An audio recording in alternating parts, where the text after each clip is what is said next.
Hey everyone, welcome back to my channel. This is Coffee with Katie. Got some bubble tea today.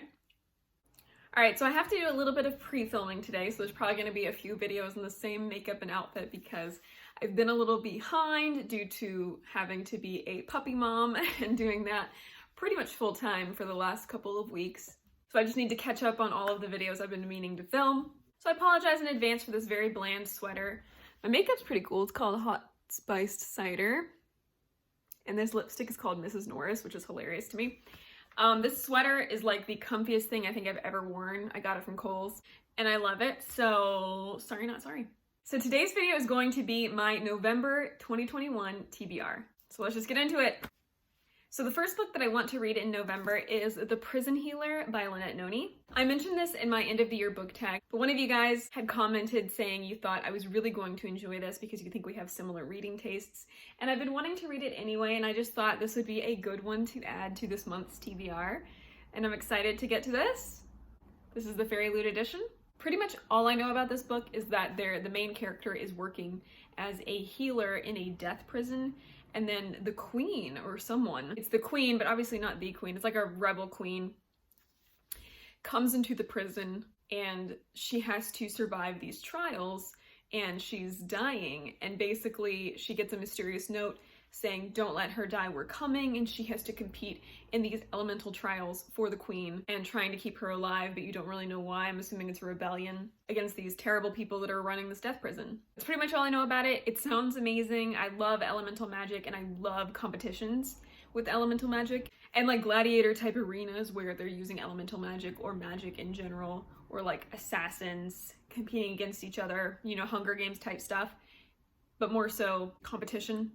That's pretty much all I know about this, and it sounds great, and I'm very excited to get into it. The next one I'm hoping to read is In an Absent Dream by Shannon McGuire. This is the 4th installment in the Wayward Children series, and I've been slowly making my way through them.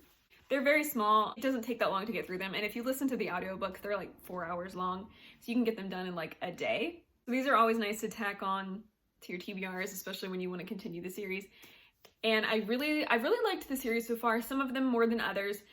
I've heard Emily Fox talk about this one in particular, and she said that this is her favorite installment of the series, so I'm very excited to get into it.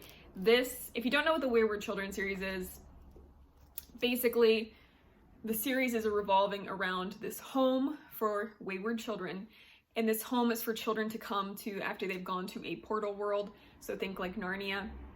They come back from the portal world into our world, and they don't know how to cope, and they just want to go back home, and some of them never go back home, and some of them do.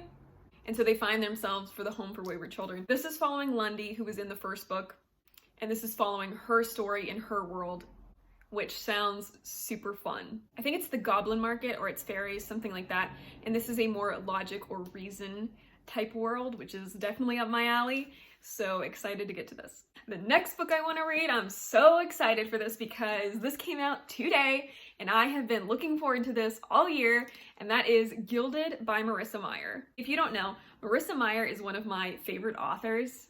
Like, you guys hear me talk about Stephanie Garber constantly, but Marissa Meyer, I've really enjoyed everything I've read from her. I've really enjoyed. The first thing I ever read from Marissa Meyer was the Renegades trilogy, and I fell in love with it. I loved it so much. It was such a good time.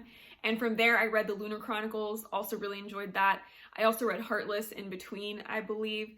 Loved that book. So pretty much everything I've ever read from this author, I've enjoyed. And when I saw that she was going back into fairy tale retellings, and this one was about Rumpelstiltskin, I was so excited. I read like the first chapter online and it was really intriguing to me. So I immediately picked it up. I'm so excited to get to it. So hopefully I can read this really quickly and then get a review up for you guys.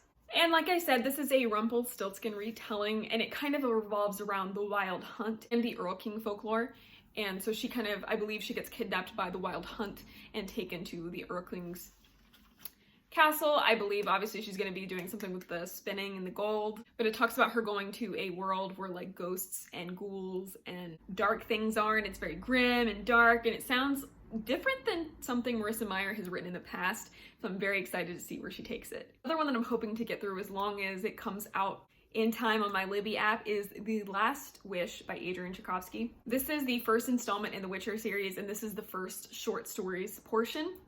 It says that I should get this in about 2 weeks, so hopefully that's true and I can get it listened to by the end of the month. I've been wanting to delve into the Witcher series for a while and have thought that it would be a good idea to listen to them, because sometimes when I'm delving into really in-depth fantasy, it's easier for me to listen to them, especially when I get a lot more reading done when I'm listening because I can do other tasks while I'm listening. So I've really wanted to listen to these, and I will hopefully get this soon and be able to start it. I wasn't holding it up the whole time, but I do actually have a copy of it, and it's the beautiful Illumicrate edition. All right, and the next 3 books are ones that I've actually started but haven't finished. The first being The Invisible Life of Addie LaRue by V.E. Schwab. I am over halfway done with this, so I think there's a good chance I'll be able to finish it in November. I'm really enjoying it so far. I really like it. If you don't know what this book is about, basically it follows the character Addie LaRue, and she makes a deal with this devil-type character, the gods that come out after dark, and she makes a deal with one of them to escape a marriage that she does not want.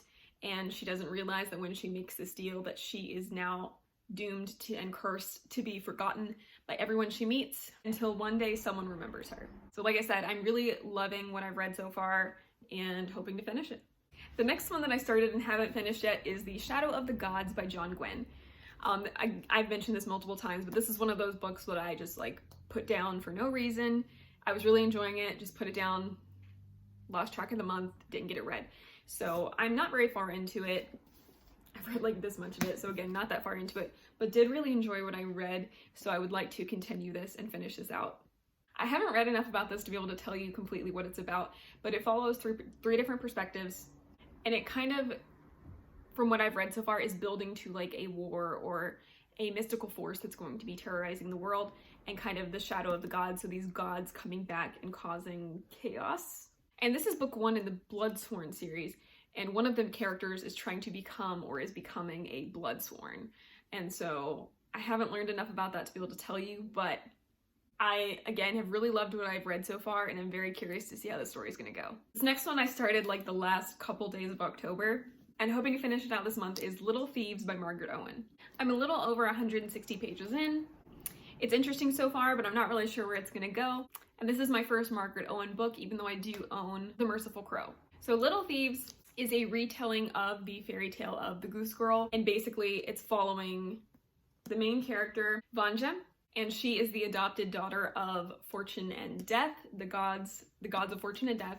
And then this one, I don't remember what this one is, but this is also a god that comes into play and curses her. It's following Vanja, and the tale of the Goose Girl is basically that a wicked maid becomes the princess and impersonates her, and then she gets caught, and the princess gets her life back and has a happily ever after.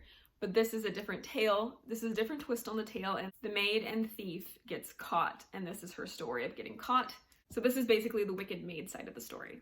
It's really interesting so far, but there's quite a bit to it that's kind of thrown at you. There's different creatures and things that aren't necessarily explained very well, but it's very interesting, and I'm curious to see where it's gonna go. So that's Little Thieves. So those are all the books that I'm planning on reading in November. Not a huge TBR list, but decent enough. And hopefully if I get through all of those, I'll be able to read some more as they come up. So please let me know all of the books that you're planning on reading in November. Like this video if you liked it, subscribe if you want to, and I will see you next time. Stay safe and caffeinated. Bye.